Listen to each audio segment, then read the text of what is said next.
तमिलनाडु की राजनीति में इस वक्त सबसे बड़ा सवाल यही है कि क्या विजय मुख्यमंत्री बन पाएंगे या सत्ता का खेल पूरा समीकरण बदल देगा। 234 सीटों वाली विधानसभा में टीवी के 108 सीट जीतकर सबसे बड़ी पार्टी बनी है, लेकिन बहुमत से अभी 10 सीट दूर है। कांग्रेस समर्थन के संकेत दे चुकी है, जबकि भारतीय कम्युनिस्ट पार्टी, मार्क्सवादी कम्युनिस्ट पार्टी और विदुथलाई चिरुथिगल काची की भूमिका सबसे अहम मानी जा रही है।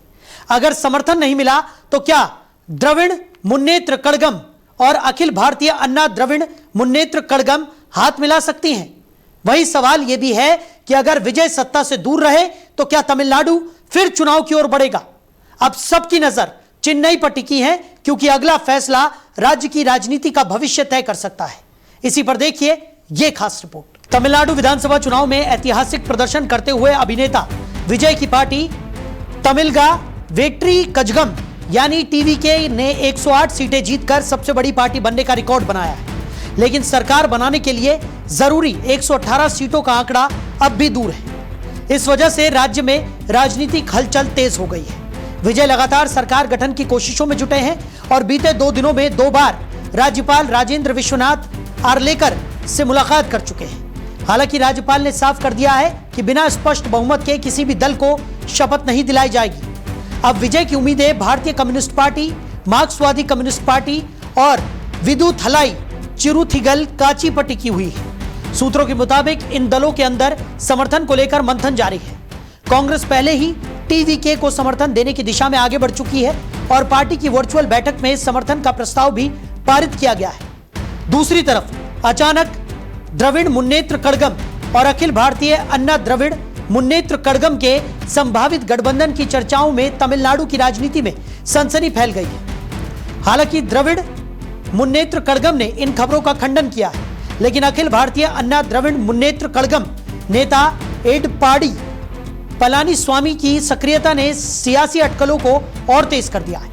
खबरें यह भी है कि अगर द्रविड़ मुन्नेत्र कड़गम और अखिल भारतीय अन्ना द्रविड़ मुन्नेत्र कड़गम गठबंधन सरकार बनाने की कोशिश करते हैं तो विजय अपने विधायकों से इस्तीफा दिलाने जैसा बड़ा कदम उठा सकते हैं। यानी तमिलनाडु की राजनीति अब किसी फिल्मी क्लाइमैक्स से कम नहीं दिख रही। तमिलनाडु में अब लड़ाई सिर्फ सत्ता की नहीं, बल्कि थलपति बनाम थलाइवा की भी बन गई है। एक तरफ विजय है, जिन्हें समर्थक नया राजनीतिक चेहरा बता रहे हैं, तो दूसरी तरफ रजनीकांत है, जिनका असर आज भी तमिल राजनीति में महसूस किया जाता है। सोशल मीडिया पर दोनों सुपरस्टार्स के फैंस आमने सामने हैं।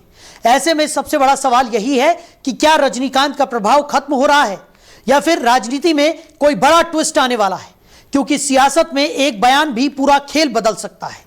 तमिलनाडु में सिनेमा और राजनीति का रिश्ता हमेशा बेहद गहरा रहा है।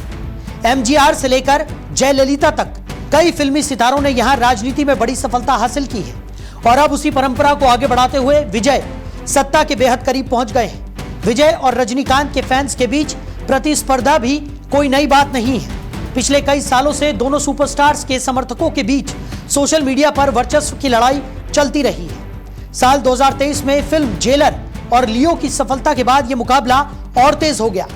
रजनीकांत ने एक कार्यक्रम में बाज और कौवे की कहानी सुनाई, जिसे विजय समर्थकों ने अपने नेता पर तंज माना। इसके जवाब में विजय ने भी अपनी कुट्टी स्टोरी के जरिए बड़ा संदेश दिया। हालांकि बाद में दोनों सितारों ने सार्वजनिक रूप से एक दूसरे के प्रति सम्मान जाहिर किया, लेकिन फैंस की जंग थम नहीं सकी। रजनीकांत की राजनीतिक ताकत का अंदाजा इसी बात से लगाया जा सकता है कि 1996 के चुनाव में उनके एक बयान ने तत्कालीन मुख्यमंत्री जयललिता की सत्ता पलट दी थी। रजनीकांत ने उस वक्त कहा था कि अगर जयललिता दोबारा सत्ता में आई तो भगवान भी तमिलनाडु को नहीं बचा पाएंगे। उस चुनाव में अखिल भारतीय अन्ना द्रविड़ मुन्नेत्र कड़गम सिर्फ 4 सीटों पर सिमट गई थी। अब जब विजय राजनीति के केंद्र में है तो एक बार फिर तमिलनाडु में सिनेमा, स्टारडम और सत्ता का खतरनाक मेल दिखाई दे रहा है। तमिलनाडु में इस वक्त सिर्फ सरकार बनाने की लड़ाई नहीं चल रही, बल्कि यहां सत्ता, सुपर स्टारडम और रणनीति तीनों आमने सामने खड़े नजर आ रहे हैं। एक तरफ विजय की नई राजनीतिक ताकत है, दूसरी तरफ पुराने दलों का अनुभव और तीसरी तरफ वो अदृश्य प्रभाव जिसका नाम रजनीकांत है। ऐसे में अब सबसे बड़ा सवाल यही है कि मुख्यमंत्री की कुर्सी तक आखिर कौन पहुंचता है। क्या विजय का राजनीतिक ब्लॉकबस्टर तमिलनाडु की सत्ता पर कब्जा करेगा या फिर राज्य की राजनीति में कोई ऐसा बड़ा ट्विस्ट आने वाला है जिसकी स्क्रिप्ट अभी पर्दे के पीछे लिखी जा रही है। तो इसी तरह की तमाम खबरों के लिए आप जुड़े रहिए डेली 24 भारत के साथ।